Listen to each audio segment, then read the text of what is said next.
Hello my students, आप लोग कैसे हैं। उम्मीद करता हूं कि आप लोग बहुत ही बढ़िया होंगे। ठीक है, तो आज की इस वीडियो में हम लोग क्लास 12 के इकोनॉमिक्स के चैप्टर नंबर 5 का आज हम लोग ऑब्जेक्टिव करने वाले हैं। ठीक है, तो चैप्टर नंबर 5 का ये जो वीडियो रहने वाला है आप लोगों के लिए पार्ट 2 वीडियो रहने वाला है। ठीक है, पार्ट 2 वीडियो में आपको 35 ऑब्जेक्टिव को कंप्लीट करेंगे, क्योंकि अगले वीडियो में आपको 41 ऑब्जेक्टिव हम कंप्लीट कर दिए थे। ठीक है, तो टोटल मिला के इस वीडियो में आपको हम बात करें तो टोटल मिला के दोनों वीडियो को कह सकते हैं कि 76 ऑब्जेक्टिव यानी 76 ऑब्जेक्टिव को कवर करने वाले हैं। ठीक है, जिसमें से 35 ऑब्जेक्टिव को आज इस वीडियो में आपको हम बताएंगे, याद करवाएंगे। आप लोग सुनते चलिएगा चैप्टर नंबर 5 का। तो जो भी भाई बहन अगर वीडियो पर पहली बार आए, वीडियो को लाइक नहीं किए, वीडियो को लाइक कर दिएगा। चैनल को सब्सक्राइब नहीं किए, चैनल को सब्सक्राइब कर दिएगा। और रेगुलर वीडियो आप लोगों को मिल रहा है, रेगुलर आप लोग पढ़ते जाइए। किसी भी तरह का दिक्कत होता, तकलीफ होता, परेशानी होता तो आप हमारे कमेंट बॉक्स में आप लोग जरूर बताइएगा। ओके, इसका पीडीएफ कहाँ मिलेगा? तो टेलीग्राम चैनल आप लोग जाकर सर्च करिएगा एग्जाम फ्री, वहाँ पर सभी तरह का पीडीएफ आपको मिल जाएगा। ठीक है, ऑफलाइन क्लास वाला भी पीडीएफ जो भी हम पढ़ाते हैं उसका भी वहाँ पीडीएफ आपको मिल जाएगा वहाँ पर। ठीक है, कोई भी चार्ज देने की आवश्यकता नहीं। ओके, और इसका पीडीएफ आपको हूबहू तो मिलेगा ही मिलेगा। ओके, चलिए तो अब बढ़ते हैं। आप लोगों को 5 से 10 सेकंड के अंदर आप लोग को आंसर कमेंट बॉक्स के अंदर बताते चलना है। ओके, आपको 100% आने वाला ऑब्जेक्टिव हम कवर करेंगे, क्योंकि जो भी ऑब्जेक्टिव आपको 2024 में पूछा गया था वो ऑब्जेक्टिव हम सभी इस वीडियो में कवर करने वाले हैं, या तो जो भी पिछले साल में पूछा गया है। तो क्वेश्चन नंबर 42 में ले लेते हैं। 42 में कह रहा है कि अति अल्पकाल में पूर्ति होगी। तो अति अल्पकाल में जो पूर्ति होती है कैसी होती है? तो पूर्णतः बेलोचदार होती है। बी राइट आंसर हो जाएगा। 43 में कह रहा है कि वस्तु की कीमत निर्धारण में अल्पकाल में अधिक भूमिका होती है। तो अधिक भूमिका किसकी होती है? तो तकनीकी प्रगति की होती है। बी राइट आंसर हो जाएगा। 44 में कह रहा है किस बाजार में एआर वक्र एक सच के समानांतर होता है? बताइएगा किस बाजार में एआर वक्र जो होता है एक सच के समानांतर होता है? तो पूर्ण प्रतियोगिता में होता है। बी राइट आंसर हो जाएगा। नेक्स्ट क्वेश्चन ले लेते हैं। क्वेश्चन नंबर देखिएगा 45। 45 नंबर में कह रहा है कि वस्तु की कीमत निर्धारण के जितना समय अधिक होता है उतना ही ज्यादा महत्ता होती है। बताइएगा, कह रहा है कि वस्तु की कीमत निर्धारण के जितना समय अधिक होता है उतनी ही ज्यादा महत्ता होती है, या तो महत्व होती है। ये होती है पूर्ति पक्ष की। Option number A right answer हो जाएगा। 46 में कह रहा है एकाधिकृत प्रतियोगिता की धारणा को दिया है। किसने दिया है? तो यह दिया आपको, देखिएगा चैम्बरलिन ने। Option number C right answer हो जाएगा, चैम्बरलिन ने। ओके, नेक्स्ट क्वेश्चन ले लेते हैं। क्वेश्चन नंबर देखिएगा आप लोग 47। 47 नंबर में कह रहा है कि एक वस्तु के मांग वक्र तथा पूर्ति वक्र दोनों और समान रूप से खिसकते हैं तो साम्य कीमत क्या होगा? तो साम्य कीमत जो होगा ना तो घटेगी और ना बढ़ेगी। ओके, डी राइट आंसर हो जाएगा। 48 में करा बाजार मूल्य का संबंध निम्नलिखित में से किससे? बताइएगा, तो बाजार मूल्य का संबंध किससे? तो अति अल्पकालीन मूल्य से। बी राइट आंसर हो जाएगा। नेक्स्ट क्वेश्चन ले लेते हैं। क्वेश्चन नंबर देखिएगा 49। 49 नंबर में करा अस्थायी पूंजी का उपभोग क्या है? बताइएगा, अस्थायी पूंजी का उपभोग क्या कहलाता है? तो अस्थायी पूंजी का उपभोग जो होता है घिसावट कहलाता है। बी राइट आंसर हो जाएगा। 50 में करा रिकॉर्डों के अनुसार पूर्ण प्रतियोगिता में मूल्य निर्धारण होता है। बताइएगा, रिकॉर्डों के अनुसार जो है पूर्ण प्रतियोगिता में मूल्य निर्धारण होता है तो उत्पादन लागत द्वारा होता है। किसके द्वारा होता है? तो उत्पादन लागत के द्वारा। बी डी राइट आंसर हो जाएगा। 51 नंबर में कह रहा है कि वह बाजार जिसमें फर्मों का प्रवेश व गमन पूर्ण स्वतंत्र होता है क्या कहलाता है? तो उसे हम लोग क्या कहते हैं? तो राइट आंसर बताइएगा क्या हो जाएगा इसका? तो उसे हम लोग कहेंगे पूर्ण पूर्ण प्रतियोगी कहेंगे। ओके, नेक्स्ट क्वेश्चन ले लेते हैं। क्वेश्चन नंबर देखिएगा आप लोग 52 नंबर। 52 नंबर में कह रहा है बाजार व आपूर्ति से ज्यादा वृद्धि होने पर साम्य कीमत क्या होगा? बताइएगा, कह रहा है कि मांग व आपूर्ति से ज्यादा वृद्धि होने पर साम्य कीमत क्या होगा? तो बढ़ती है। बी राइट आंसर हो जाएगा। 53 में कह रहा है कि सरकार समर्थन कीमत का निर्धारण करती है। राइट आंसर हो जाएगा आपको साम्य कीमत से अधिक। ओके, सी राइट आंसर हो जाएगा। नेक्स्ट क्वेश्चन ले लेते हैं। क्वेश्चन नंबर देखिएगा 54। 54 नंबर में कह रहा है कि वस्तु की पूर्ति में वृद्धि या कमी से साम्य कीमत में कोई परिवर्तन नहीं होता यदि वस्तु मांग क्या हो? तो पूर्णतः बेलोचदार हो। बी राइट आंसर हो जाएगा। 55 में कह रहा है किस बाजार में औसत आय सीमांत आय के बराबर होती है? बताइएगा, किस बाजार में औसत आय जो होता है सीमांत आय के बराबर होता है? तो यह होता है पूर्ण प्रतियोगिता में। बी राइट आंसर हो जाएगा। नेक्स्ट क्वेश्चन लेते हैं। क्वेश्चन नंबर देखिएगा 56। 56 नंबर में देखिए क्या कह रहा है कि बाजार की निम्नलिखित में कौन सी विशेषता है? बाजार की निम्नलिखित में कौन सी विशेषता? था बाजार एक क्षेत्र है, क्रेता और विक्रेताओं की स्थिति है और मूल्य का एक मूल्य है, वस्तु का एक मूल्य होता है। ये भी बात सही है। ठीक है, बाजार में। तो राइट आंसर आपका डी हो जाएगा, उपरोक्त सभी। ओके, नेक्स्ट क्वेश्चन लेते हैं। क्वेश्चन नंबर 57 कह रहा है कि एकाधिकार बाजार किसे दर्शाता है। तो एकाधिकार बाजार जो होता है बाजार प्रवृत्ति को दर्शाता है, सी राइट आंसर हो जाएगा। नेक्स्ट क्वेश्चन ले लेते हैं। क्वेश्चन नंबर देखिएगा अगला, क्वेश्चन नंबर 58। 58 नंबर में देखिए क्या कह रहा है। 58 नंबर में जैसा कि आप लोग देख रहे हैं, कह रहा है कि बाजार की स्थिति में वस्तु का केवल एक क्रेता होता है। यह होता है किस में होता है, तो मोनोप्सोनी में होता है। Option number B right answer हो जाएगा। 59 में कह रहा है किस बाजार में वस्तु विभेद पाया जाता है। कह रहा है कि किस बाजार में वस्तु विभेद पाया जाता है, तो यह पाया जाता है एकाधिकार में, बी सी राइट आंसर हो जाएगा। नेक्स्ट क्वेश्चन लेते हैं। Question number 60।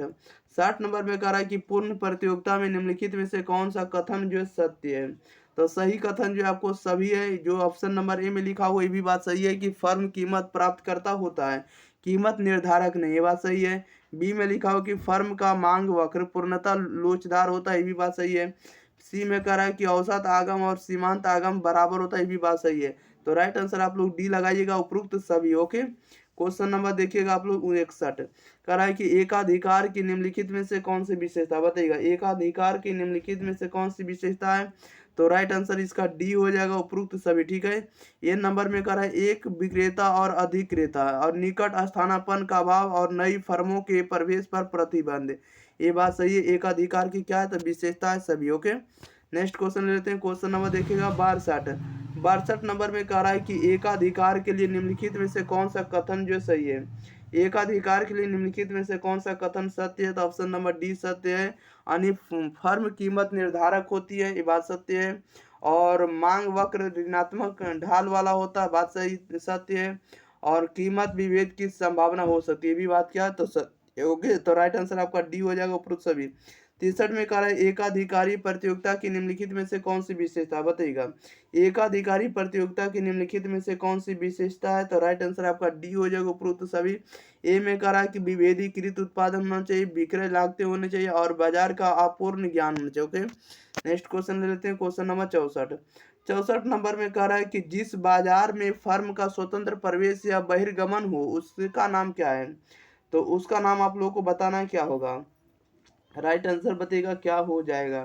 ठीक है, कह रहा है कि जिस बाजार में फर्म का स्वतंत्र प्रवेश या बहिर्गमन हो उसका नाम क्या, तो उसका नाम जो होता है पूर्ण प्रतियोगिता का बाजार होता है। ओके, सी राइट आंसर हो जाएगा। नेक्स्ट क्वेश्चन लेते हैं। क्वेश्चन नंबर देखिएगा 66। 66 नंबर में कह रहा है कि किसमें क्रेताओं और विक्रेताओं की संख्या बड़ी होती है।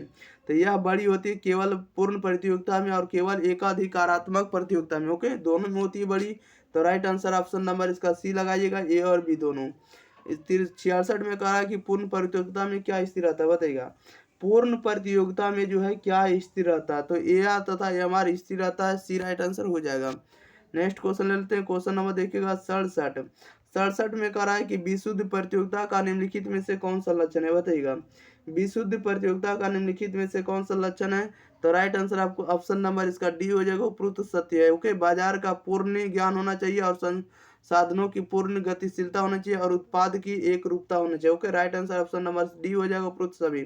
68 में कह रहा है पूर्ण प्रतियोगिता बाजार की निम्नलिखित में से कौन सी विशेषता है, बताइएगा कह रहा है कि पूर्ण प्रतियोगिता बाजार की निम्नलिखित में से कौन सी विशेषताएं हैं। तो right answer option number D हो जाएगा, उपरोक्त सभी। ओके, यानी क्रेताओं और विक्रेताओं की अधिक संख्या होनी चाहिए, वस्तु की समरूप इकाइयां होना चाहिए और बाजार दशाओं का पूर्ण ज्ञान होना चाहिए। Right answer option number D हो जाएगा, उपरोक्त सभी। नेक्स्ट क्वेश्चन ले लेते हैं। क्वेश्चन नंबर देखिएगा 69। 69 में कह रहा है कि निम्नलिखित में से कौन जो है पूर्ण प्रतियोगिता की विशेषता नहीं है। तो पूर्ण प्रतियोगिता की विशेषता कौन नहीं, तो right answer option number C हो जाएगा, विज्ञापन तथा विक्रय लागतें। 70 में कह रहा है किस बाजार में औसत आय जो होता है सीमांत आय के बराबर होता है। तो औसत आय सीमांत आय के बराबर होता है, तो पूर्ण प्रतियोगिता में होता है, ये राइट आंसर हो जाएगा। नेक्स्ट क्वेश्चन लेते हैं। क्वेश्चन नंबर देखिएगा 71। कह रहा है 71 नंबर में देखिएगा आप लोग क्या कर रहा है। कह रहा है 71 में कि वस्तु की कीमत एवं मांग के बीच प्रतिलोम संबंध क्या पाया जाता है, बताइएगा कह रहा है कि वस्तु की कीमत एवं मांग के बीच प्रतिलोम संबंध पाया जाता है। तो राइट आंसर इसका बताइएगा, हम आपको ऑप्शन दे रहे हैं, ठीक है देखिएगा यहाँ पर आप लोगों के बीच ऑप्शन है, तो राइट आंसर इसका बताइएगा क्या हो जाएगा। ठीक है, 71 नंबर का देखिएगा, चलिए बताइएगा आप लोग 71 नंबर का क्या हो जाएगा सही जवाब। जैसा कि आप लोगों को फिर से हम क्वेश्चन पढ़ रहे हैं, कह रहा है कि वस्तु की कीमत एवं मांग के बीच प्रतिलोम संबंध पाया जाता है। तो ये प्रतिलोम संबंध पाया जाता है एकाधिकार एवं एकाधिकारी प्रतियोगिता दोनों में। राइट आंसर सी हो जाएगा। 72 में कह रहा है विभेदीकृत उत्पादन विशेषता। विभेदीकृत उत्पादन विशेषता होता है किसका होता है? तो एकाधिकारी प्रतियोगिता एवं अल्पाधिकार दोनों का होता है। राइट आंसर सी हो जाएगा। नेक्स्ट क्वेश्चन लेते हैं। क्वेश्चन नंबर देखिएगा 73। 73 नंबर में देखिए क्या करा है। जैसा कि आप लोग 73 नंबर में देख रहे हैं, बहुत ही इजी क्वेश्चन है। कह रहा है कि समरूप उत्पाद विशेषता है। बताइएगा समरूप उत्पाद विशेषता होता है। तो समरूप उत्पाद विशेषता होता है केवल पूर्ण प्रतियोगिता का और केवल पूर्ण अल्पाधिकार का होता है, दोनों का होता है। राइट आंसर ऑप्शन नंबर इसका सी लगाइएगा, ए और बी दोनों का। 74 नंबर में कह रहा है निम्न में से कौन सही है। बताइएगा नहीं कौन सा जो फॉर्मूला लिखा हुआ सत्य। ऑप्शन नंबर ए सही है कि ए आर बराबर ए एम आर इंटू ई बटा ई माइनस वन होता है। ये बात जो सही लिखा हो, ठीक है। यानी ए आर बराबर फॉर्मूला होता है, ए आर बराबर होता है एम आर इंटू ई बटा ई माइनस वन। ये बात सत्य। ओके, नेक्स्ट क्वेश्चन लेते हैं। क्वेश्चन नंबर देखिएगा 75। ओके, 75 नंबर में देखिए क्या करा है। 75 में कह रहा है कि संतुलन कीमत के निर्धारक घटक निम्नलिखित में से कौन है। बताइएगा संतुलन कीमत के निर्धारक घटक निम्नलिखित में से कौन है। तो वस्तु की मांग और वस्तु की पूर्ति है, दोनों है। राइट आंसर ऑप्शन नंबर इसका सी हो जाएगा, ए और बी दोनों। 76 में कह रहा है बाजार में वस्तु की कीमत उस बिंदु पर निर्धारित होता है जहाँ क्या होगा। तो जहाँ जो है वस्तु की मांग बराबर होगा वस्तु की पूर्ति, क्योंकि ऑप्शन नंबर इसका सी बिल्कुल सही जवाब हो जाएगा। तो चलिए, तो इस वीडियो में आप लोगों के लिए जितना ऑब्जेक्टिव था, ठीक है, 35 ऑब्जेक्टिव था, कंप्लीट करवा दिया, ठीक है। तो आप लोगों के लिए जो है सभी वीडियो आप लोगों को देखते चलना, उस वीडियो को लाइक भी करना है, वीडियो को आप लोगों को शेयर भी करना है। और आप लोगों का काम रहेगा कि भाइयों की जो भी आप लोगों को समस्या आप लोग जरूर कमेंट बॉक्स में लिखिए। और न्यू स्टूडेंट रहेंगे तो आप लोग चैनल को भी जरूर सब्सक्राइब कर लीजिएगा, ठीक है। आपको सभी तरह का आर्ट्स हो, साइंस हो, 10th हो, 12th हो, सभी तरह का आपको वीडियो इस चैनल पर आपको दिया जाएगा, ठीक है।